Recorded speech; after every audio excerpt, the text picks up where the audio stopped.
എല്ലാ പ്രിയപ്പെട്ടവർക്കും യേശുക്രിസ്തുവിന്റെ നാമത്തിൽ വന്ദനം. നമുക്ക് ഇരമ്യ പ്രവചനത്തിൻ്റെ 20-ാം അധ്യായം 18-ാം വാക്യം,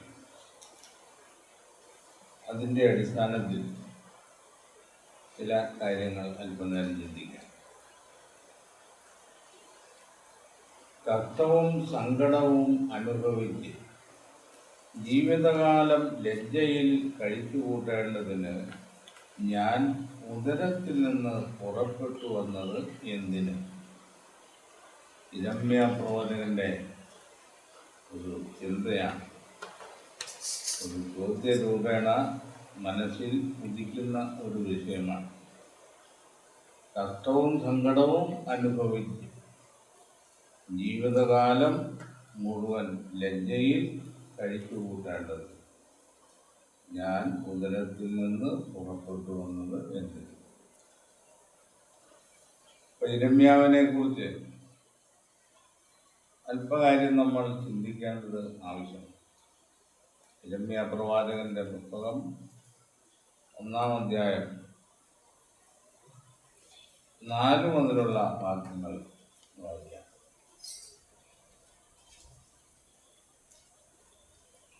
യഹോവയുടെ അരുളപ്പാട് എനിക്കുണ്ടായതെന്തെന്നാൽ, ഞാൻ നിന്നെ ഉദരത്തിൽ ഉരുവാക്കിയതിനു മുമ്പേ ഞാൻ നിന്നെ അറിഞ്ഞു. നീ ഗർഭപാത്രത്തിൽ നിന്നും പുറത്തു വന്നതിനു മുമ്പേ ഞാൻ നിന്നെ വിശുദ്ധീകരിച്ചു, ജാതികൾക്ക് പ്രവാചകനായി നിയമിച്ചിരിക്കുന്നു. ഇവിടെ ഇരമ്യാവിന്റെ ജനനം സംബന്ധിച്ച് യഹോവയ്ക്കൊരു നിർണയമുണ്ടായിരുന്നു എന്ന ഇവിടെ വെളിപ്പെടുത്തി. നീ ഉദരത്തിൽ ഉരുവായതിനു മുമ്പേ ഞാൻ നിന്നെ അറിഞ്ഞു. നീ ഗർഭപാത്രത്തിൽ നിന്ന് പുറത്ത് വന്നതിനു മുമ്പേ ഞാൻ നിന്നെ വിശുദ്ധീകരിച്ചു, ജാതികൾക്ക് പ്രവാചകനായി നിയമിച്ചിരിക്കുന്നു. അപ്പൊ ഇരമ്യ പ്രവാചകന്റെ ജനനത്തെ സംബന്ധിച്ചും അദ്ദേഹം ചെയ്യേണ്ടുന്ന വേലയെക്കുറിച്ചും യഹോവയ്ക്ക് വ്യക്തമായൊരു തീരുമാനം, ഒരു പ്ലാനും ഉണ്ടായിരുന്നു എന്നാണ്. അപ്പോൾ ബാല്യം മുതൽ ഇരമ്യാവ് യഹൂദ രാജാക്കന്മാരോട് യഹോവയുടെ അരുളപ്പാടുകൾ അറിയിച്ചുകൊണ്ടിരുന്നതാണ്. പല ഘട്ടങ്ങളിലും ഇസ്രായേലിനും യഹൂദയ്ക്കും വിരോധമായിട്ടുള്ള യഹോവയുടെ അരുളപ്പാടുകളാണ് ഇരമ്യാവ് അറിയിച്ചിട്ടുള്ളത്. അതിൻ്റെ പേരിൽ അനേകം ക്രൂരപീഡനങ്ങൾ ഇരമ്യാവിന് സഹിക്കേണ്ടി വന്നിട്ടുണ്ട്. ദൈവത്തിൻ്റെ വചനത്തിൻ്റെ അരുളപ്പാടുകളുടെ പേരിൽ സിദെക്കീയാവെന്ന ഒരു രാജാവ് വളരെ പീഡകൾ ഏൽപ്പിച്ചിട്ടുള്ളതാണ് ഇരമ്യാവ്. അപ്പോൾ ബാല്യം മുതൽ വാർദ്ധക്യം വരെ ഇരമ്യാവിൻ്റെ ജീവിതത്തിൽ അനുഭവപ്പെട്ട അനുഭവങ്ങളെ കുറിച്ചാണ് ഇവിടെ 20-ാം വാക്യത്തിൽ പറഞ്ഞിരിക്കുന്നത്. കഷ്ടവും സങ്കടവും അനുഭവിച്ചു ജീവിതകാലം ലജ്ജയിലും ദുഃഖത്തിലും കഴിച്ചു കൂട്ടുക. അപ്പൊ എന്തിനു വേണ്ടിയാണ്, ഇതിന്റെ പ്രതിഫലം എന്താണ് ഇരമ്യാവിന് ലഭിക്കുന്നത്? ഇരമ്യാവിനൊപ്പം ജീവിച്ചുള്ള ആളുകൾ ഇങ്ങനെ ജനിച്ചവരാണ്, അവരും മരിക്കുന്നു, ഇരമ്യാവും മരിക്കുന്നു. അപ്പൊ എന്താണ് ഈ ജീവിതത്തിൽ ഒരു അർത്ഥമുള്ളത്? എന്ത് സന്തോഷമാണ് ഈ കാലഘട്ടത്തിനുള്ളിൽ നേടി എടുത്തിരിക്കുന്നത് എന്നൊന്നും വ്യക്തമല്ല. ഇത് സകല മനുഷ്യരും ചോദിക്കുന്ന ഒരു ചോദ്യമാണ്. മനുഷ്യനെന്ന് പറയുന്ന ജീവി എന്തിന് ജനിച്ചു?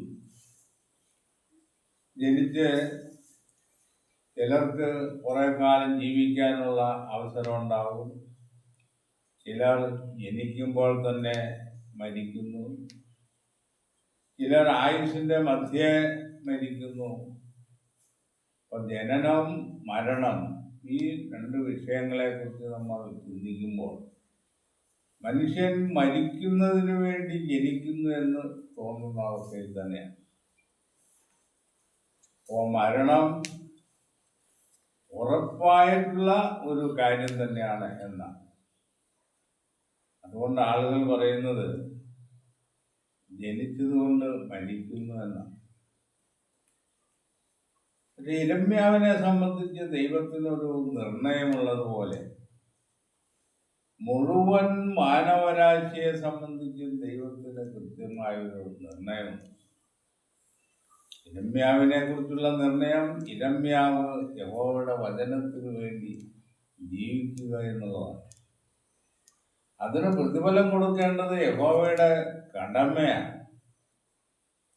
അത് എപ്പോൾ എങ്ങനെ എന്നുള്ളത് തീരുമാനിക്കുന്നതും യഹോവ തന്നെയാണ്. അപ്പോ മറ്റുള്ള മനുഷ്യരാശിയെ സംബന്ധിച്ച് ജനിക്കുകയും മരിക്കുകയും ചെയ്യുന്നു. ഇതിനിടയിലുള്ള കാലഘട്ടം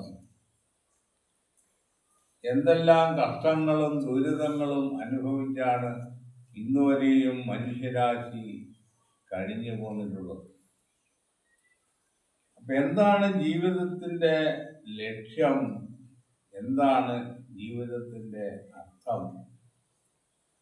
ഇങ്ങനെയുള്ള വിഷയങ്ങളെ കുറിച്ച് പലപ്പോഴും നമ്മൾ ചിന്തിക്കേണ്ട ആവശ്യമാണ്.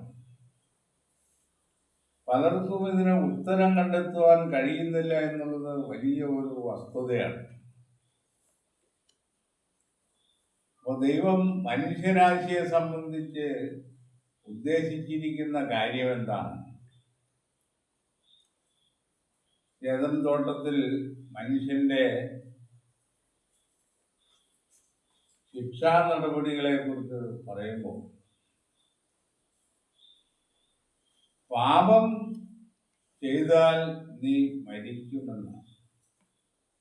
അതായത് ഈ വൃക്ഷഫലം തിന്നുന്ന ആളിൽ നീ മരിക്കും, വൃക്ഷഫലം തിന്നില്ലെങ്കിൽ മരിക്കില്ല എന്നാണ് അതിൻ്റെ അർത്ഥം.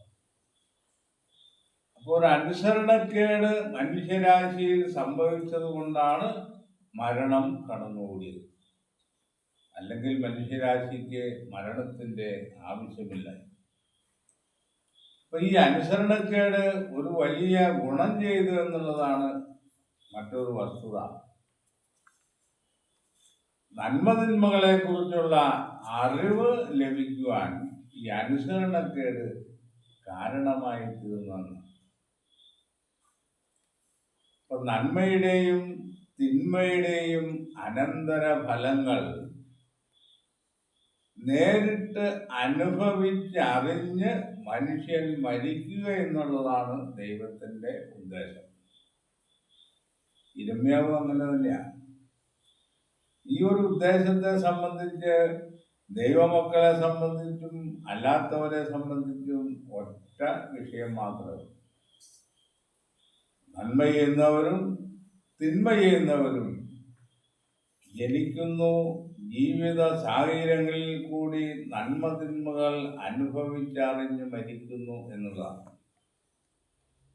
അപ്പൊ എന്താണ് ഇനി ഇതിന്റെ പ്രതിഫലം? ഈ ജീവിതത്തിൽ നന്മ അനുഭവിച്ചവർക്കും തിന്മ അനുഭവിച്ചവർക്കും എന്താണ് പ്രതിഫലം?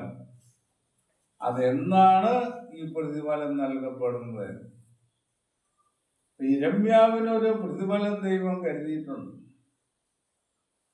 അത് ഇരമ്യാവിനെന്നല്ല, എല്ലാ മനുഷ്യർക്കും.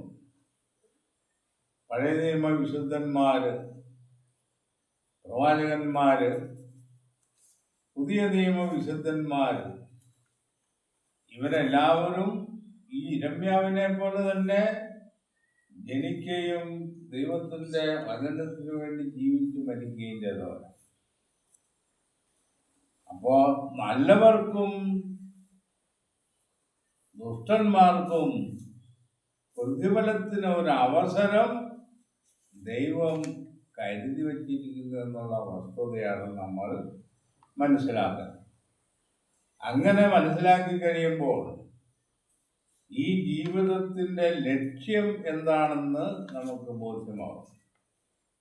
നാം ഓരോരുത്തരും ഈ ജീവിതത്തിൽ ഇരമ്യാവിനെ പോലെ ആയിത്തീർന്നതെന്നാണ്. ദൈവത്തിൻ്റെ വഴികളിൽ നടക്കാനുള്ള ആഗ്രഹം, ദൈവത്തിൻ്റെ വചനങ്ങൾ അനുസരിക്കാനുള്ള തയ്യാറെടുപ്പ് ഉണ്ടായിരുന്നു. ഞാൻ നിന്നെ എൻ്റെ ജനത്തിന് പ്രവാചകനായി നിയമിച്ചിരിക്കുന്നു എന്നാണ്. അപ്പോൾ ഇസ്രായേലിന് നൽകപ്പെടുന്ന ദൈവത്തിൻ്റെ വാഗ്ദത്തങ്ങൾ അത് ഇരമ്യാ മുഖാന്തരം അറിയിക്കപ്പെട്ടിരുന്നു. അവർക്ക് വരുവാനുള്ള നല്ല കാര്യങ്ങളെക്കുറിച്ചും ശിക്ഷയെക്കുറിച്ചും പ്രവാചകൻ അറിയിച്ചുകൊണ്ടിരുന്നു. ഇതുപോലെ തന്നെ ഈ ജന്മത്തിൽ സകല മനുഷ്യരോടും കാലാകാലങ്ങളിൽ ദൈവത്തിൻ്റെ നിർണയങ്ങൾ അറിയിക്കപ്പെട്ടിട്ടുണ്ട്. പക്ഷേ മനുഷ്യരാശി ആരും ഈ വഴിയിലേക്ക് ഇതുവരെയും തിരിഞ്ഞിട്ടില്ല എന്നുള്ളതാണ്. അപ്പം അങ്ങനെ തിരിയാതിരിക്കുന്ന കാലത്ത് അവർ പാഠം ഉൾക്കൊണ്ടുകൊണ്ടിരിക്കുന്നു, നന്മയും തിന്മയും അനുഭവിച്ച് അറിഞ്ഞുകൊണ്ടിരിക്കുന്നു.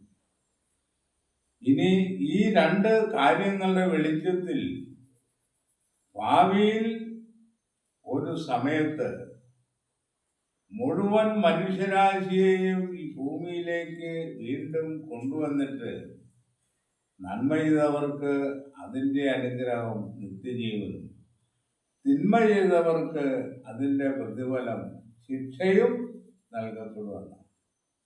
അപ്പം നന്മ ചെയ്തവർക്ക് നിത്യജീവനും തിന്മ ചെയ്തവർക്ക് നിത്യനാശവും നൽകപ്പെടുമെന്നാണ്.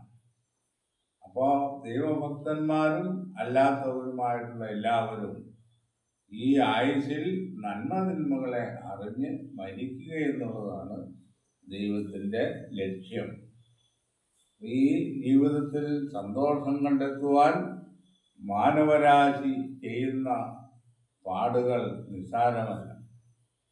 സന്തോഷത്തിനായി ചെയ്തു കൂട്ടുന്ന കാര്യങ്ങൾ ദുഃഖത്തിലേക്ക് പര്യവസായിയായി തീരുന്നതായിട്ടാണ് നമുക്ക് അധികവും കാണാൻ കഴിയും. ഇതെല്ലാം നന്മയുടെയും തിന്മയുടെയും രണ്ട് വശങ്ങളാണ് എന്നുള്ള കാര്യമാണ് നമ്മൾ മനസ്സിലാക്കുന്നത്. ഈ വിഷയത്തെക്കുറിച്ച് ഇത്രയും പറഞ്ഞ് അവസാനിക്കും.